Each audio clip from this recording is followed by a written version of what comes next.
கோவில் சம்பந்தப்படாதவங்க தான் பேசுவாங்க. எப்போது சம்பந்தப்பட்டவங்க இன்னைக்குமே பேச மாட்டாங்க. இல்லை நம்ம கிரிட்டிசிசம் வைக்கிறோங்கிறது கிடையாது. இப்போ இந்த இதை எடுத்தீங்கன்னாக்க இது சொல்லிருக்கிறதுக்காக பார்த்தீங்கன்னா 20 பேர் கேஸ் போட்டிருக்காங்க. துறை சரியாக செயல்பட்டா எதுக்காக கேஸுக்கு போகணும்? ஏன்னா இதுல என்ன நடக்குதுன்னா துறைக்குள்ளேயே திருப்பி இந்த கோவிலே வேற கோவிலுக்கு மாத்துறாங்க, இல்ல அந்த கோவில்ல எடுத்துட்டு ஹெட் குவார்டர்ஸ்ல வந்து உட்காடுறாங்க. ஸோ இவங்களுக்கு வந்து தண்டனை என்ன இருக்கு? சஸ்பென்ஷன். இப்போ நம்மளுக்கே என்ன பயமா இருக்குன்னு சொன்னா, இவர் வந்து திருவானைக்காவலுக்கு போனும்போது அந்த மேனுஃபேக்சரிங் டேட் எக்ஸ்பைரி டேட்டுங்கிற விஷயத்துல பாத்தீங்கன்னு வச்சுக்கோங்க, அங்க இருக்க அதிகாரியை கூப்பிட்டு மற்ற கோவில் எல்லாம் எப்படி இருக்குன்ட்டு எனக்கு செக் பண்ணி ரிப்போர்ட் வேணும்னு கேட்கல.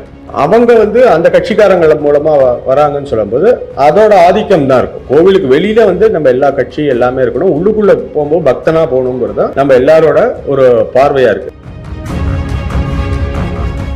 இன்னைக்கு வந்து அவங்க என்ன சொல்லியிருக்காங்க, திருப்பரங்குன்றம் விஷயத்துல நாங்கள் மேல்முறை சுப்ரீம் கோர்ட்ல மேல்முறையீடு போவோம்னு தான் சொல்லியிருக்காங்க. ஸோ அறநிலைத்துறை இவராக இருக்கக்கூடிய மினிஸ்டரா இருக்கக்கூடிய அந்த கோவில் சார்பாக தான் அவர் நிற்கணும். அப்போ அங்க மலை மேல கோவில் அந்த மலை மொத்தமே வந்து திருப்பரங்குன்றத்துக்கு அந்த முருகனுக்கு சொந்தமானது. அந்த மலை மேல அந்த தீபத்தூண் மேல ஏற்றுறதுல என்ன சிக்கல்?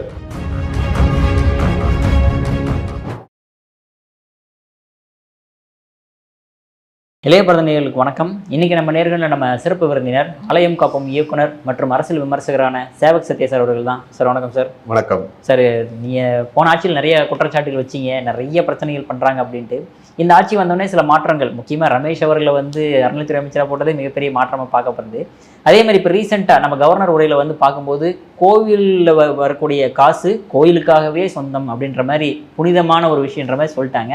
அதுக்கு பல எதிர்ப்புகள் எதிர்கட்சிகள் வந்து வைக்க ஆரம்பிக்கிறாங்க. ஸோ அதை எப்படி பார்க்குறீங்க? முதல்ல உண்மையில் சொன்னாக்கா சட்டம் என்ன சொல்லியிருக்கோ அதை தான் சொல்லியிருக்காங்க. கோவில் காசு வந்து கோவில் சம்மந்தப்பட்ட விஷயத்துக்கு செலவு பண்ணுறதுக்கு தான் சட்டத்தில் வந்து இருக்குது. நான் எனக்கு என்ன வேணால் செலவு பண்ண ஆசைப்படலாம், ரைட்டுங்களா? இப்போ கோவிலுக்கு போகிற பக்தர்கள் வந்து எதற்காக கொடுத்தாங்க? இப்போ ஒரு மார்க்கெட்டிங் வேலைக்கு வந்து ஒருத்தர் அப்பாயின்ட் பண்ணுறாங்கன்னு சொன்னாங்கன்னா அந்த மார்க்கெட்டிங்கில் போய் வெளில போய் மார்க்கெட்டிங் பண்ணுறதுக்கு தான் அப்பாயின்ட் பண்ணுவாங்க.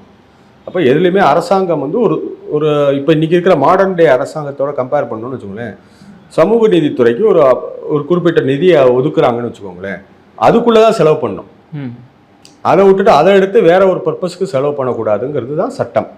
இப்போ நம்ம சென்ட்ரல் கவர்மெண்ட்ல வந்த இது பட்டியலின சமுதாயத்துக்காக வந்த ஒரு நிதி பார்த்தீங்கன்னு வச்சுக்கோங்களேன், திருப்பி அமிச்சாங்க.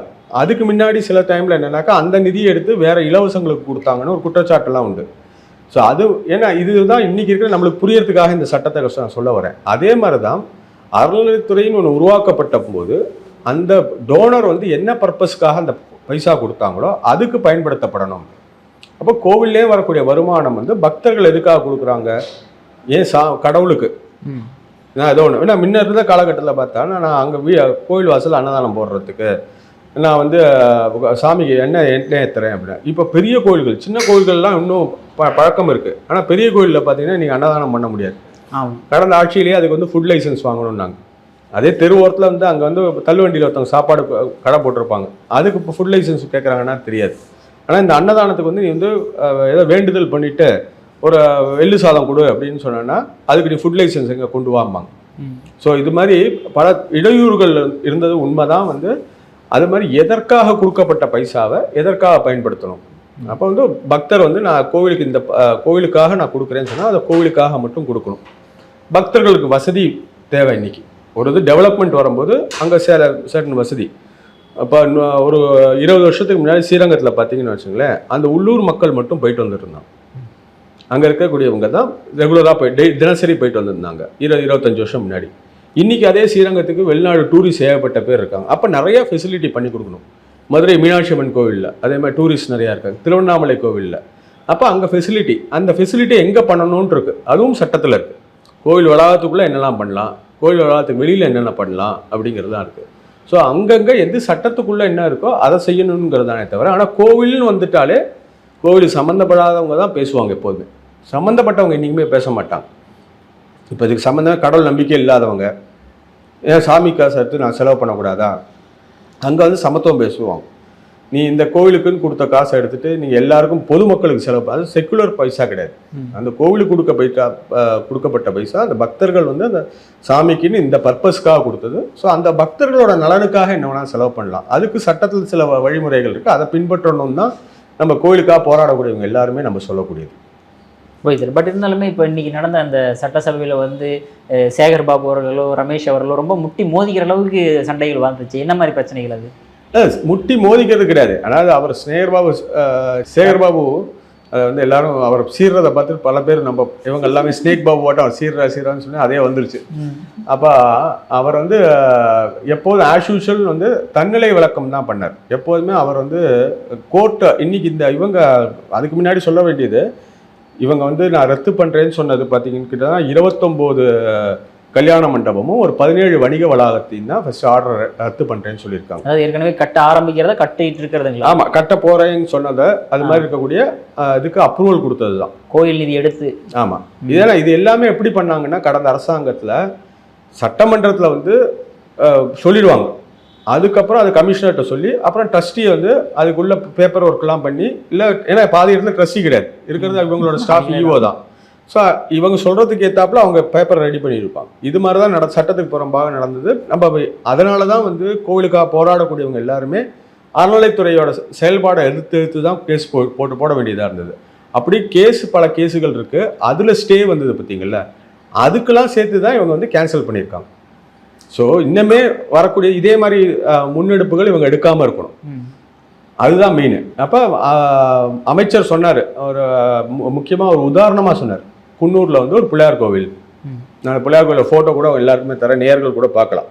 அது பார்த்தீங்கன்னா சின்னதாக ஒரு 20க்கு 20, 25 அது மாதிரி இருக்கக்கூடிய ஒரு சின்ன கோவில். அந்த கோவிலோட இடத்துல அந்த கோவில் பைசாவை எடுத்து 10 கோடி ரூபாய்க்கு மல்டி லெவல் கார் பார்க்கிங் அது பண்ணுறதாக அந்த இதை கேன்சல் பண்ணியிருக்காங்க. இப்போ அந்த இதை வந்து இப்போ கேன்சல் பண்ணியிருக்காங்க. அதுக்கு வந்து முன்னாள் அமைச்சர் என்ன சொல்கிறாருனாக்கா, நாங்கள் ஒன்றும் எடுத்தோம் கவுத்தோன்னு இல்லை, நான் போய் ஒரு வாரம் வந்து அங்கே வந்து குளிரான பிரதேசத்துலேருந்து கஷ்டப்பட்டு இயற்கையில் குளிராக இருக்கும் இல்லைங்களா குன்னூர், அதனால் ஒரு வாரம் அங்கே தங்கி இருந்து நான் வந்து எல்லா கோவிலையும் பார்த்துட்டு ஆய்வு நடத்திட்டு நான் வந்து இதை கட்டி நான் இது மாதிரி உருவாக்கினானாக்க அங்கே டூரிஸ்ட் நிறையா பேர் வராங்க, அவங்க கார்லாம் அதில் நிறுத்தினானா அதுலேருந்து கோவிலுக்கு வருமானம் வரும், அதுக்காக பண்ணேன் அப்படின்னு சொன்னேன். ஆக்சுவலாக உண்மையில் என்னன்னாக்க அந்த பஞ்சாயத்து யூனியன்லேருந்து அந்த கோவில் இடம் எங்களுக்கு கொடுங்க, நாங்கள் மல்டி லெவல் பண்ணிக்கிறேன் இருக்காங்க. இவங்க என்ன பண்ணாங்க, நீ ஏன்பா பண்ணுற, என்கிட்ட நிறையா காசு இருக்குப்பா, அதாவது என்னது என்ன இந்த தேங்காய் எடுத்து திருப்பிள்ளையார் உடைக்கிறேங்கிற மாதிரி என்கிட்ட நிறையா இருக்கு, நீ காசு செலவு பண்ணாத, உனக்கு தானே வேணும், கோயில் சொத்து இருக்கு, நான் இதுலேருந்து எடுத்து செலவு பண்ணுறேன், உபரி நிதியிலேருந்து எடுத்து செலவு பண்ணுறேன் அப்படின்னு சொல்லிட்டு ப்ரப்போசல் வச்சுருக்காங்க. ஸோ இன்னைக்கு என்னன்னாக்கா, நீ அது வந்து இன்ஃப்ராஸ்ட்ரக்சர் ஃபெசிலிட்டி அதை உருவாக்கி கொடுக்க வேண்டியது கவர்மெண்ட்டோட வேலை, கோவிலோட வேலை கிடையாது. கோவிலுங்கிறது தனி இண்டிபெண்ட் பாடிஸ், ஒவ்வொன்றும் தனித்தனி பாடி. இது பல கோர்ட் ஆர்டர்கள் இருக்குது, எல்லாம் ஒன்றா சேர்ந்தது ஒரு இது கிடையாது. இங்கே இருக்க பிள்ளையார் கோயில் வேறு, திருவான்மியூர் மருதீஸ்வரர் கோயில் வேறு, மயிலாப்பூர் கபாலீஸ்வரர் ஒவ்வொன்றும் தனித்தனி பாடி. அப்போ நீ இதுக்கு வந்து நீ எடுத்துகிட்டு நீ செலவு பண்ணுறது தவறுங்கிறது கோர்ட் ஆர்டர் இருக்குது. அந்த கோர்ட் ஆர்டர் அடிப்படையாக தான் இவங்க இது பண்ணியிருக்காங்க. இதுலேயே நிறையா பேர் பாராட்டுறாங்க, இவங்க இப்படி பண்ணிட்டாங்களே, இப்போ இந்துக்களுக்கு ஆதரவாக இருக்காங்கன்ட்டு. இதில் வந்து சில பேர் பார்க்கக்கூடியது வந்து இது ஒரு அரசியல் நகர்வாகவும் தான் பார்க்குறாங்க. இன்னைக்கு பெருமாதிரியாக பார்த்தீங்கன்னா கோவில் விஷயம்னு சொன்னாலே இம்மீடியட்டாக குரல் கொடுக்கறது பார்த்தீங்கன்னா ஆர்எஸ்எஸோ பிஜேபியோ முன்னாடி இந்த அண்ணாமலை போன்றவர்கள் தான் எல்லாத்துக்குமே குரல் கொடுத்துருந்தாங்க. இப்போ இது மாதிரி இதுக்கு வந்து நான் வந்து இந்த மாதிரி ஒரு கேன்சல் ஆக்ஷன் எடுத்துட்டேன்னா சராசரியாக இருக்கக்கூடிய பக்தர்களாக இருக்கவங்க மத்தியில் நான் வந்து நல்ல பேர் வாங்கிட்டோம் அப்படிங்கிற ஒரு இதை நோக்கிய நகர்வு தான். இப்போ திருச்செந்தூரில் போயிட்டு அவர் வந்து முகமுடி அடைஞ்சு அந்த இதை பிடிச்சாரு பாருங்க, அப்போ வந்து நான் பக்தர்களுக்கு வந்து இதாக இருக்கக்கூடியவர்களை நான் பிடிக்கிறேன் அப்படிங்கிற மாதிரி செஞ்சார். ஸோ இது மாதிரி இதை வந்து ஒரு அரசியலாக பார்க்கக்கூடியவங்க இதை வந்து அரசியல் நகர்வாக தான் பார்க்குறாங்க. என்னவா இருந்தாலும் பக்தர்களாக இருந்து கோவிலுக்காக போராடக்கூடியவங்களாக இருக்கவங்க எல்லாருமே இதை வரவேற்கிறாங்க, அதுதான் உண்மை. அதுதான் நம்ம புரிஞ்சுக்கணும் இதுலேருந்து. அப்படி பார்த்தோம்னா இப்போ இந்த அளவுக்கு நல்லது பண்ணுறாங்க, பட் இருந்தாலுமே நீங்கள் வந்து கிரிட்டிசிசம்லாம் வைக்கிறீங்க, பட் அவர் செய்யக்கூடிய விஷயங்கள் என்னதான் பண்ணணும்னு நினைக்கிறீங்க? இல்லை நம்ம கிரிட்டிசிசம் வைக்கிறோங்கிறது கிடையாது. இப்போ இந்த இதை எடுத்திங்கனாக்கா இதுக்காக வந்து ஒரு 20 கேஸ் அவர் சொல்லியிருக்கிறதுக்காக பார்த்தீங்கன்னா 20 பேர் கேஸ் போட்டிருக்காங்க, ரைட்டுங்களா? துறை சரியாக செயல்பட்டால் எதுக்காக கேஸுக்கு போகணும்? ஏன்னா இது எல்லாத்தையுமே கவர்மெண்ட் கோர்ட் ஸ்டே பண்ண விஷயம். கவர்மெண்ட் எடுத்த முடிவு தவறு அப்படின்னு ஸ்டே பண்ணக்கூடிய விஷயத்துக்கு தான் இன்னைக்கு இவங்க வந்து போய் கோர்ட்டில் போய் நம்ம ஏன் போராடணும், அதை செயல்படுத்திடுவோம்ங்கிற மாதிரி பண்ணுறாங்க. அப்போது அமைச்சர் வந்து நான் மைக்ரோ மேனேஜ்மெண்ட் பண்ணுவேன்னு ஆரம்பத்திலே சொல்லியிருக்காரு. இந்த மைக்ரோ மேனேஜ்மெண்ட் அவர் அடிப்படையாக எங்கேருந்து ஆரம்பிக்கணும்னு சொன்னால் துறைக்குள்ளேருந்து ஆரம்பிக்கணும். இப்போ பல துறை அதிகாரிகள் இருக்காங்க. ஏன்னா இவங்களுக்கு இன்புட் கொடுக்கக்கூடியவங்க வந்து அவங்க தான். இப்போ பல துறை அதிகாரிகள் பல இடத்துல இப்போ வந்து நம்மளுக்கு கபாலீஸ்வரர் கோவிலோட இருக்கக்கூடிய அந்த மயில் விஷயம் இருக்கு இல்லை, அதில் வந்து திருமகள்ங்கிற அப்போ இருந்த ஒரு ஈஓ மேலே பயங்கர குற்றச்சாட்டு இருந்தது. அவங்க மேலே நடவடிக்கை என்ன முழுமையாக முடிஞ்சிருக்கு. அது மாதிரி பல பேர் இருக்காங்க. இப்போ வந்து ஏகாம்பரேஸ்வரர் கோவிலோட அந்த சிலையில் வந்து தங்கமே இல்லாமல் போனது, அந்த அதிகாரிகள்லாம் இன்றைக்கி எங்கே இருக்காங்க? அப்போ கருமாரியம்மன் கோவிலில் வந்து அப்போ புடவை திருட்டு போட்டு அது மேலே குற்றச்சாட்டுக்கான அதிகாரி இப்போ எங்கே இருக்காங்க? ஏன்னா இதில் என்ன நடக்குதுன்னா துறைக்குள்ளேயே திருப்பி இந்த கோவிலே வேறு கோவிலுக்கு மாற்றுறாங்க, இல்லை அந்த கோவிலே எடுத்துகிட்டு ஹெட் குவார்ட்டர்ஸில் வந்து உட்காடுறாங்க. ஸோ இவங்களுக்கு வந்து தண்டனை என்ன இருக்குது? சஸ்பென்ஷன்னு உண்மையாகவே தண்டனை. அன்றைக்கி வந்து இருக்கக்கூடிய அந்த 3 பேரை வந்து ஒரு 500 ரூபா 1000 ரூபா வாங்கினாங்கங்கிறதுக்காக நீ தண்டனை நான் வந்து இது பண்ணேன்ட்டு பெரிய ரீல்ஸ்லாம் ஓடிச்சு. இந்த அதிகாரிகள் மேலே இந்த அரசாங்கம் என்ன நடவடிக்கை எடுக்க போகுது? இவங்க தானே வந்து அமைச்சர்கள் மாறுறாங்க, கமிஷனர் மாறுறாங்க, செக்ரட்டரி மாறுறாங்க, ஆனால் கீழே இருக்க அதிகாரிகள் மாறுறாங்களா? அவங்க மேலே நீ என்ன துறைக்குள்ளே என்ன இது பண்ணுறீங்க? அதே மாதிரி ஆல்ரெடி இருக்கக்கூடியது இப்போ வந்து திருச்செந்தூரில் போனார் அமைச்சர். அங்கே பார்த்தீங்கன்னு வச்சுக்கோங்களேன், கோவிலோட காசு எடுத்து இவர் என்ன சொன்னால் கோவிலோட காசு கோவிலுக்கு தாங்கிறார். ஆனால் கோவிலோட காசை எடுத்துட்டு ஃபிஷரிஸோட சேர்ந்து கடலரிப்புக்கு வந்து கல் போட போகிறேன்னு ப்ரப்போசல் கொடுத்தாங்க, டெண்டர் கொடுத்துருக்காங்க. ரைட்டுங்களா? இப்போ கோவிலோட காசு எதுக்கு செலவு பண்ணணுன்ட்டு இருக்கு? அந்த கடலரிப்பை நிறுத்த வேண்டியது கவர்மெண்ட்டோட வேலை. அதுக்கு வந்து சயின்டிஃபிக்காக ஒரு செட் ஆஃப் ஆளுகள் என்ன சொல்லியிருக்காங்கன்னா, அமளியாபுரம் அந்த பக்கத்தில் 2-3 இடம் இருக்குது. அந்த இடத்துல இவங்க வந்து இந்த தூண்டில் வலை போட்டதுனால தான் இங்கே கடலரிப்பு வந்தது, கோவிலுக்கு பாதிப்பு வந்தது அப்படின்ட்டு ஒரு ஆய்வுகள் இருக்குது. அதை டீட்டெயில்டு ஸ்டடி பண்ணணும். நம்ம என்ன சொல்கிறோன்னா, நீ கோவில்லேருந்து எதுக்கு அதை எடுத்து செய்யலை? கோவில் பக்தர்களுக்கு நீ செய்கிறேன்னு சொன்னோன்னா, முன்னாடி வந்து வேற ஒரு விடுதி இருந்தது அங்கே, அது எனக்கு தெரியாது, ஜெயந்திநாதர் விடுதின்னு நினைக்கிறேன், சரியா பேர் மட்டும் சரியில்லை. அங்கே வந்து ஒரு 200க்கு மேற்பட்ட அறைகள் இருந்தது. ஒவ்வொரு அறைக்கும் 300 ரூபா காசில் வந்து வாடகைக்கு தான் இருந்தது. அதை கடந்த அரசாங்கம் என்ன பண்ணுச்சுன்னா, இந்த சிவநாடாரோட சேர்ந்து பண்ணுறது, நான் டோனர் கான்ட்ரிபியூஷனில் கட்டுறோம் அப்படின்னு சொல்லிட்டு அதை வந்து இடிச்சிட்டு ஹோட்டல் ஆலயம்ங்கிற பேரில் கட்டிட்டு கோவிலோட காசு கோவிலோட இடம். ஆனால் முடிந்த உடனேயும் அதே செக்ரட்டரி, ஒரே செக்ரட்டரி வந்து முன்மொழிகிறாரு, இதை வந்து டூரிசம்க்கு கொடுக்குறோம், அந்த இதை வந்து வழிமுறையிலேன்ட்டு அதே செக்ரட்டரி திருப்பி நான் ஏற்றுக்கிறேன் அப்படின்னு சொல்லிட்டு லாபத்தில் 2 பேருக்குள்ள பங்கு 50% லாபம். என்ன வாடகை? அடிப்படை 1500 ரூபாயில் ஆரம்பிச்சு டைனமிக் ப்ரைஸிங்காக சனி ஞாயிறுனாக்கா 1700 ரூபா 1800 ரூபா, அப்புறம் விழா காலங்களில் 2500 ரூபா. அப்போ பாமர மக்கள் 300 ரூபாய்க்கு தங்கின இடத்துல இன்னைக்கு வந்து நீ ஹோட்டலில் வசதியோடு நான் கொடுக்குறேன். அதை வந்து இப்போ அதுக்காக அந்த ஜியோக்கு வந்து நம்ம போட்டு ஸ்டே வாங்கி வச்சுருக்கோம். ரைட்டுங்களா? இன்னுமே அந்த ஜியோ வச்சு மற்ற ஊரில் கட்டக்கூடாதுங்கிறதுக்கு வாங்கியிருக்கோம். ஆனால் இந்த ஹோட்டல் ஆலயத்தோடத்துக்கு வந்து ரிப்ளை ஒன்றும் கொடுக்கல இதே துறை. நான் வந்து நம்ம என்ன கோரிக்கை வச்சுருக்கோன்னா, இது திருப்பி கோவிலோட நிர்வாகத்துக்கு கீழே வரணும். நீ நிர்வாகம் நீ பண்ணனா அதில் வருமானம் எல்லாமே கோவிலுக்கு தானே வரும். அப்போ என்ன சொன்னால், இது மாதிரி நிர்வாகம் பண்ணுறதுக்கு எங்களுக்கு வந்து திராணி இல்லை அப்படிங்கிற மாதிரி ஒரு ஸ்டேட்மெண்ட் கொடுத்துருக்காங்க இதுலேருந்து. ஸோ அமைச்சர் வந்து இது மாதிரி இந்த திருச்செந்தூர் கோவில்லையே நான் இந்த 2 சொல்கிறேன். வணிக வளாகத்தை எடுத்து பார்த்தீங்கன்னாக்கா லாபத்துக்காகன்னு சொல்லி பேசினாங்க. இப்போ ஆல்ரெடி ஒரு வணிக வளாகம் வந்து 7 கடல்ன்ட்டு மதுரை பக்கத்தில் 90களில் கட்டப்பட்ட வணிக வளாகம் இன்று வரையும் அதில் லாபம் ஒன்றுமே வராமல் நஷ்டம் மேலே நஷ்டம் வந்து அவங்களோட இன்டர்னல் ஆடிட்லேயே என்ன சொல்லியிருக்காங்கன்னா, இந்த பைசாவை எடுத்து நீ டெபாசிட் பண்ணி வச்சுருந்தா கூட இன்றைக்கி நீ வந்து கேஸுக்காக செலவு பண்ணதோட ஜாஸ்தி வருமானம் உனக்கு வந்திருக்கும் அப்படின்னு சொல்லியிருக்காங்க. இப்போ அதே மாதிரி கல்யாண மண்டபம் எடுத்தீங்கன்னு வச்சுக்கோங்களேன், பக்தர்கள் என்ன நினைப்பாங்க, கோவிலில் வந்து கல்யாண மண்டபம் பண்ணி கொடுக்குறது தப்பு, என்ன தப்பு இருக்குது?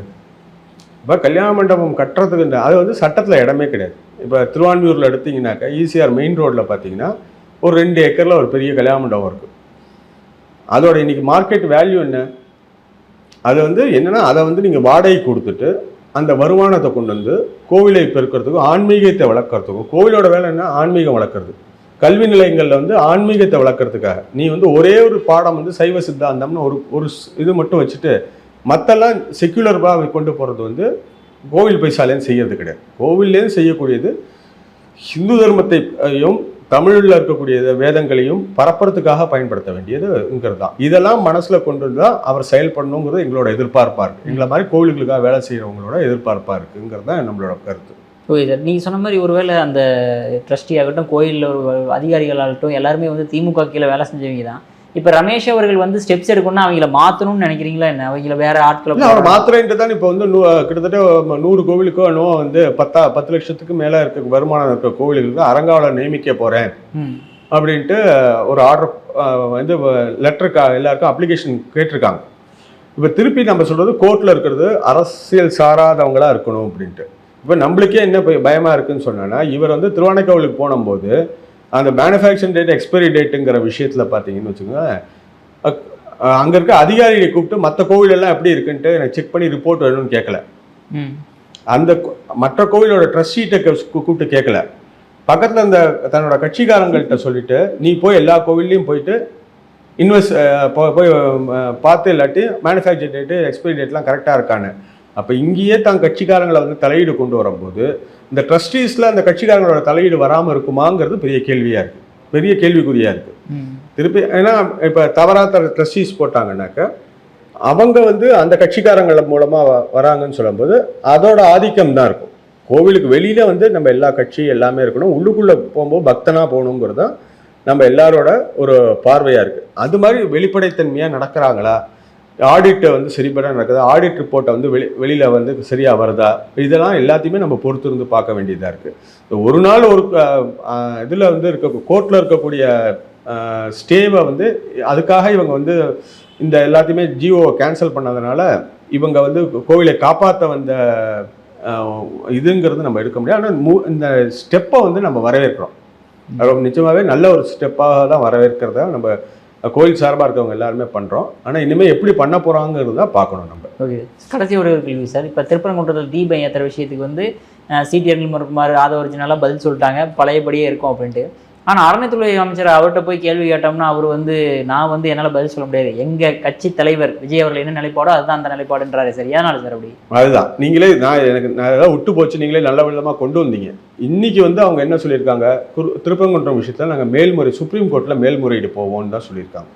ஸோ அறநிலைத்துறை இவராக இருக்கக்கூடிய மினிஸ்டராக இருக்கக்கூடிய அந்த கோவில் சார்பாக தான் அவர் நிற்கணும், ரைட்டுங்களா? அங்கே வந்து என் கொள்கை அரசியல் கட்சியோட கொள்கையை நாங்கள் இம்ப்ளிமெண்ட் பண்ணணும்னு நினைக்கக்கூடியவர் இப்படி தானே ஒவ்வொரு விஷயத்தையும் செய்வார், ரைட்டுங்களா? நாளை இன்னைக்கு திருப்பரங்குன்றத்தில் வந்து அந்த மற்ற இடத்துல நான் ஜட்ஜ்மெண்ட்டை வந்து ஃபாலோ பண்ணுறோங்கிறாங்க, இந்த இடத்துல நான் ஜட்ஜ்மெண்ட்டை ஃபாலோ பண்ண மாட்டேங்கிறாங்க. அதுதான் இதில் வந்து அடிப்படையாக. இப்போ வந்து அங்கே இருக்கிற முன்னாடியே சொன்ன மாதிரியே அங்கே இருந்த இஸ்லாமியர்களுக்கு பெரும்பான்மைக்கு பெரிய ப்ராப்ளம் கிடையாது. அதில் இருந்து குறிப்பிட்ட சில பேர் வந்து அதை வச்சு அரசியல் பண்ணணும்னு நினைக்கிறவங்களுக்கு தான் பிரச்சனை. அப்போ அங்கே மலை மேலே கோயில் அந்த மலை மொத்தமே வந்து திருப்பரங்குன்றத்துக்கு அந்த முருகனுக்கு சொந்தமானது. அந்த மலை மேலே அந்த தீபத்தூண் மேலே ஏற்றுறதுல என்ன சிக்கல்? இதே இதுக்கு வந்து நான் 2 வருஷம் முன்னாடி இருந்த வரைக்கும் நிலைப்பாடு தான் வந்து நாங்கள் எடுப்போம்னு நிர்மல்குமார் அவர் சொல்கிறார். இதே நிர்மல்குமார் 3 வருஷம் முன்னாடி இந்த பிஜேபி சைட்லேருந்து அந்த திருப்பரங்குன்றத்துக்கு ஆதரவாகவும் சரி, இன்னைக்கு காவி திருவள்ளூருக்காக எல்லாருமே பொங்கி இருந்தாங்க. தாவைக்கால காவி திருவள்ளூரை வந்து ஃபர்ஸ்ட் ட்விட்டரில் போட்டு சர்ச்சையாக்கினதே இந்த நிர்மல்குமார் தான். ஸோ அந்த நிர்மல்குமார் எல்லாரும் அந்த அரசியலுக்குள்ளே போகும்போது அவங்க கட்சிக்காக போகும்போது அந்த அரசியல் ஓட்டுக்காக சில வேலைகளை செய்ய வேண்டியிருக்கு. மக்கள் பக்தர்களாக இருக்கிறவங்க புரிஞ்சுக்கணும் இவங்க செய்யக்கூடிய அதை தான் நான் ஆரம்பத்திலே சொன்னேன், இது ஒரு அரசியல் மூவாக தான் நம்ம பார்க்க வேண்டியிருக்கே தவிர இதை வந்து கோவிலுக்காக கோவில் நலனுக்காக இவங்க செய்கிறாங்களாங்கிறத நம்ம முழுமையாக ஏற்றுக்க முடியலங்கிறது அதுதான் நான் ஆரம்பத்திலே சொன்னேன். ஓகே சார், அற்புதமாக விளக்கு கொடுத்தீங்க சார். உங்கள் பொண்ணான நேரத்திலே இப்போ நம்ம மிக்க நன்றி சார். மிக்க நன்றி.